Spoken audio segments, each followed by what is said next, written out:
दोस्तों, इस साल के अंत में होने वाले बिहार की विधानसभा चुनाव के लिए ऐसा लगता है कि कांग्रेस के आलाकमान ने वक्त से पहले ही कमर कस ली है।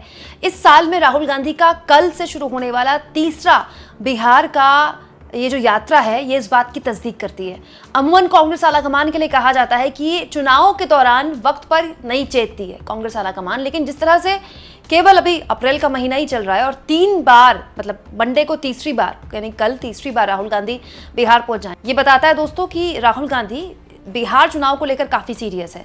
कल की जानकारी मैं आपको दे देती हूँ दोस्तों। कन्हैया कुमार जो कि कांग्रेस पार्टी के नेता हैं, वो लगातार बिहार के अलग अलग ज़िलों में अपनी यात्रा निकाल रहे हैं और इस यात्रा में मीडिया में जो बिहार की मीडिया है और वहाँ की जो सोशल मीडिया है उसमें काफ़ी चर्चा है इस यात्रा को लेकर, और राहुल गांधी अपनी उस यात्रा में अपनी भागीदारी दर्ज करा सकते हैं। दोस्तों, राहुल गांधी यात्रा से उनको बहुत फ़ायदा मिला है। सब जानते हैं कि लोकसभा चुनाव में जो राहुल गांधी की लोकप्रियता बढ़ी, उसमें उनकी भारत जोड़ो यात्रा का एक बहुत बड़ा रोल रहा है।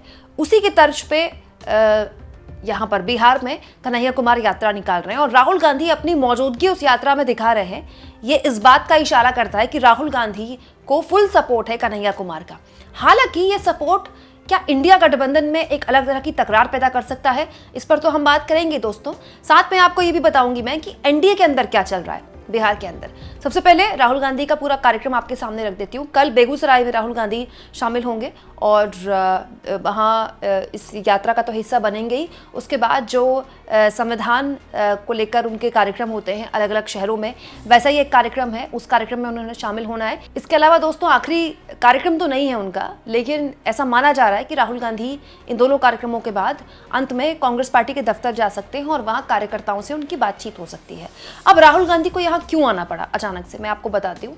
दरअसल हुआ ये दोस्तों कि कन्हैया कुमार ने जब से यात्रा शुरू की तब से इंडिया गठबंधन के बिहार में जो इंडिया गठबंधन के तेजस्वी यादव और लालू यादव है, बहुत सहज नहीं है कन्हैया को लेकर।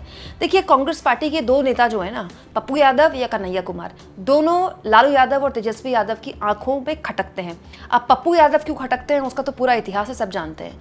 वहीं कन्हैया कुमार को बेसिकली लालू यादव एक कॉम्पिटिशन मानते हैं तेजस्वी यादव के लिए, क्योंकि कन्हैया कुमार बोलते बहुत अच्छा है, बिहार से ही ताल्लुक़ रखते हैं और इसीलिए कन्हैया कुमार को पहले भी कांग्रेस पार्टी चुनाव लड़वाना चाहती थी बिहार से, लेकिन तेजस्वी यादव ने या फिर ये कह लें कि लालू यादव ने लड़ने नहीं दिया। और इस बार कांग्रेस पार्टी ने एक तरह से उनको चेहरा बना दिया है, वो यात्रा निकाल रहे हैं और बहुत मीडिया फुटेज भी उनको मिल रही है, तो इसे लेकर एक अलग तरह का असंतोष हो सकता है इंडिया गठबंधन में। इसके अलावा दोस्तों, कन्हैया कुमार को लेकर जो कांग्रेस पार्टी का संगठन है, जिसको काफ़ी हद तक एक तरह से रीडिज़ाइन करने की कोशिश की है आलाकमान ने, हो सकता है कि उसमें भी एक अलग तरह का असंतोष ना पैदा हो जाए। इसीलिए राहुल गांधी अपनी मजबूती यहाँ पर कन्हैया कुमार की यात्रा में दर्ज करवा रहे हैं, ताकि ये संदेश चला जाए कि आलाकमान कन्हैया के साथ है। लेकिन ये कहना कि कन्हैया कुमार और पप्पू यादव को कांग्रेस पार्टी चुनाव लड़वाएगी, तो ये बिल्कुल गलत है। पप्पू यादव तो सांसद है, तो वो चुनाव क्यों ही लड़ेंगे, लेकिन कन्हैया कुमार को कांग्रेस पार्टी चुनाव लड़वाना चाहती है, लेकिन वो जानती है कि अगर कन्हैया को चुनाव लड़वाने की जरूरत उसने पकड़ ली तो इंडिया गठबंधन खतरे में आ सकता है। और जो कांग्रेस पार्टी है, ये बात सही है कि आरजेडी से बहुत कम ताकत है, उसकी राजनीतिक हैसियत बहुत कम है बिहार में, लेकिन ये आरजेडी भी जानती है और ये कांग्रेस भी जानती है कि दोनों को एक दूसरे की ज़रूरत है बिहार के अंदर। तो जाहिर तौर पर राहुल गांधी कन्हैया कुमार के साथ तो खड़े यहाँ पर दिखेंगे ही दिखेंगे, लेकिन अपने कार्यकर्ताओं के साथ भी बैठक करेंगे। दोस्तों, पप्पू यादव के वक्त भी यही हुआ था, आपको याद होगा। लोकसभा चुनाव के दौरान पप्पू यादव पूर्णिया से चुनाव लड़ना चाहते थे और दोस्तों कांग्रेस पार्टी भी चाहती थी कि पप्पू यादव को टिकट दिया जाए, लेकिन तेजस्वी यादव और लालू यादव ने बिल्कुल ठान लिया कि उनको टिकट ना मिले। हालत ये हो गई दोस्तों कि तेजस्वी यादव ने न केवल कैंडिडेट उतार दिया अपना पप्पू यादव के खिलाफ, बल्कि वहाँ कैंप कर दिया। लेकिन हालांकि पप्पू यादव फिर भी चुनाव जीत गए, लेकिन पप्पू यादव निर्दलीय चुनाव लड़े, वो कांग्रेस पार्टी के टिकट पर नहीं लड़े। तो कांग्रेस पार्टी जाहिर तौर पर नहीं चाहेगी कि ऐसी कोई स्थिति कन्हैया कुमार के लिए बने। हालांकि दोस्तों, इस तकरार को मीडिया अलग तरह से दिखा रहा है कि ये बेसिकली राहुल गांधी और तेजस्वी यादव की अनबन है। ये अनबन नहीं है, बेसिकली ये बार्गेनिंग टैक्टिक्स है। देखिए, राहुल गांधी और कांग्रेस पार्टी चाहेगी कि उनकी पार्टी को ज़्यादा सीटें मिले, हर पार्टी चाहती है ज़्यादा सीटें मिले ताकि उसके ज़्यादा विधायक जीत कर आए। तो ये बेसिकली जो है दबाव की राजनीति हो रही है, क्योंकि दोनों पार्टियां जानती हैं, जैसे मैंने आपसे कहा कि दोनों को चुनाव में साथ जाएंगे तो ही फायदा होगा, लेकिन वो फायदा तभी होगा जब दोनों ही पार्टियों को उनके मनचाहे इलाकों में टिकट मिलेंगे और जो टिकट के दावेदार है वो बहुत ज़्यादा है। तो ये संभव है कि कांग्रेस पार्टी के संगठन के अंदर राहुल गांधी एक मैसेज दे रहे हों लगातार आकर कि टिकटों की दावेदारी को छोड़कर इस समय आप बड़े मुद्दों पर फोकस कीजिए। जहाँ तक बात है टिकटों की, तो वो अभी तो बहुत वक्त है बिहार के चुनाव में, आने वाला वक्त बता देगा कि इसको किस तरह से लिया जाएगा। अब दोस्तों बात कर लेते हैं एनडीए गठबंधन के बीच। अभी अमित शाह भी बिहार आए थे और अमित शाह ने बिहार आकर एक बहुत इंपॉर्टेंट बात बोली थी। उन्होंने कहा था कि ये चुनाव वो हम नीतीश कुमार के नेतृत्व में लड़ेंगे। एग्जैक्टली कुछ ऐसी ही बात दोस्तों बीजेपी ने महाराष्ट्र में कही थी एकनाथ शिंदे के लिए। मुझे अच्छे से याद है महाराष्ट्र चुनाव जब अपने शबाब पर था तो एक कार्यक्रम में एकनाथ शिंदे बैठे हुए थे, उस वक्त वो सीएम थे महाराष्ट्र के, और देवेंद्र फडणवीस थे। तो पत्रकारों ने उनसे पूछा कि आपका सीएम कौन होगा, तो देवेंद्र फडणवीस ने एकनाथ शिंदे की तरफ इशारा करके कहा कि वो तो यहाँ बैठे हैं, हमारे सीएम तो यहाँ बैठे हुए हैं। तो उस वक्त एकनाथ शिंदे के चेहरा खिल गया था, लेकिन उन्होंने सोचा भी नहीं होगा कि चुनाव के बाद उनका डिमोशन हो जाएगा और वो सीएम से डिप्टी सीएम बन जाएंगे, क्योंकि सीटें बीजेपी की ज़्यादा थी। अब ऐसा लग रहा है दोस्तों कि यही कुछ ट्रीटमेंट कहीं महाराष्ट्र वाला बिहार में दोहराया ना जाए कि नेतृत्व नीतीश कुमार का ही हो, लेकिन चुनाव के बाद बीजेपी अपना सीएम बना ले।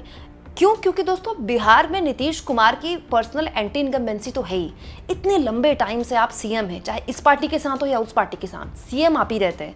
दूसरा, सोशल मीडिया का ज़माना है दोस्तों। सोशल मीडिया में बिहार के मुख्यमंत्री नीतीश कुमार की जो तस्वीरें वायरल हो रही हैं आज के ज़माने में, आज के दौर में, वो बहुत नुकसानदेह हैं और वो बहुत एक अलग तरह की एंटी इनकम्बेंसी पैदा करेंगी, जिसका नुकसान बीजेपी को भी होगा। अब आप सोचिए, नीतीश कुमार राष्ट्रगान होता है तो वो बात करने लगते हैं, वो लोगों से इशारे करने लगते हैं। इसके अलावा अभी अमित शाह भी आए थे तो एक कार्यक्रम में एक महिला का उन्होंने हाथ पकड़ लिया था। तो ऐसे बहुत से उनके हाल के दिनों के वीडियोस हैं जो कि बिहार की सोशल मीडिया में तैर रहे हैं। तीसरी और सबसे लॉजिकल बात जो मैं हमेशा कहती हूँ दोस्तों, नीतीश कुमार जब भी अपने लोगों के बीच जाते हैं वो लालू यादव का जंगल राज याद दिलाते हैं, जो कि सही है। लालू यादव के रहते बिहार ने एक बहुत बुरा दौर देखा है। जिन लोगों ने वो दौर जिया है वो लोग आज भी बताते हैं, तो उनकी बातों पे यकीन नहीं होता है, क्योंकि मैं तो बिहार गई हूँ तो मुझे ऐसा लगता ही नहीं कि ऐसा कभी दौर भी हुआ होगा, इतना कानून व्यवस्था को लेकर इतनी खराब स्थिति। लेकिन ये भी एक प्रैक्टिकल बात मैं आपको बता रही हूँ कि नीतीश कुमार के सीएम रहते हुए एक पूरी पीढ़ी तैयार हो गई है। भाई वो बच्चा जो 8-9 साल का होगा जब नीतीश कुमार सीएम बने होंगे, आज वो लड़का जवान हो गया है, उसके अपने एस्पिरेशंस हैं, उसकी अपनी उम्मीदें हैं, आशाएं हैं सरकार से।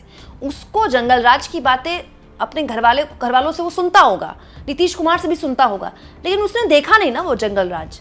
अब वो अपनी सरकार से थोड़ा सा ज्यादा उम्मीद करता है। लॉ एंड ऑर्डर, सड़कों की व्यवस्था तो ठीक हो गई, नीतीश कुमार ने कर दी, लेकिन अब बिहार का जो एक युवा है वो थोड़ा ज्यादा उम्मीद करता है। यही वजह है कि पिछले चुनाव में तेजस्वी यादव सफल हुए थे नौकरियों को मुद्दा बनाने, और पिछले चुनाव में मतलब कहा जाता है कि तेजस्वी यादव ने अगर कांग्रेस को सीटें ज्यादा नहीं दी होती तो तेजस्वी बेसिकली सरकार बनाते बनाते रह गए। तो जाहिर तौर पर तेजस्वी इस बार ऐसी कोई गलती नहीं करेंगे, वो चाहेंगे कि सीटें कम दी जाएं कांग्रेस को। लेकिन तब की कांग्रेस और अब की कांग्रेस में बहुत फर्क है। अब देखिए, यहाँ भी संविधान का जो अपना कार्यक्रम है, राहुल गांधी उसमें शामिल होने के लिए आ रहे हैं। सब जानते हैं कि राहुल गांधी का हाथ में लाल किताब लेना और पिछड़ों और दलितों की जो राजनीति वो कर रहे हैं, जातिगत जनगणना की जो मांग कर रहे हैं, उसका सबसे ज्यादा असर यूपी और बिहार में ही देखने को मिलेगा, क्योंकि बिहार में हार्डकोर जाति पर वोट पड़ता है। अब तक के चुनाव में तो हमने यही देखा है, आगे तो कुछ कह नहीं सकते।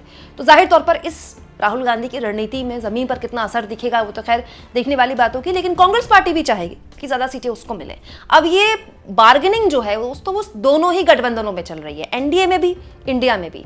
लेकिन इंडिया गठबंधन के पास एज ये है कि तेजस्वी यादव गिरते पड़ते कम से कम बिहार की पॉलिटिक्स में अपने आप को स्टैब्लिश कर चुके हैं, अपने आप को वो स्थापित कर चुके हैं। दोस्तों, बीजेपी के साथ दिक्कत बिहार में यह है कि इतने लंबे टाइम तक नीतीश कुमार के साथ सरकार में बने रहने के बाद भी, करीब 1.5 दशक से ऊपर का वक्त हो गया बीजेपी को, एक अदद बीजेपी नेता नहीं दे पाई बिहार को जो उसका सीएम कैंडिडेट बन जाए।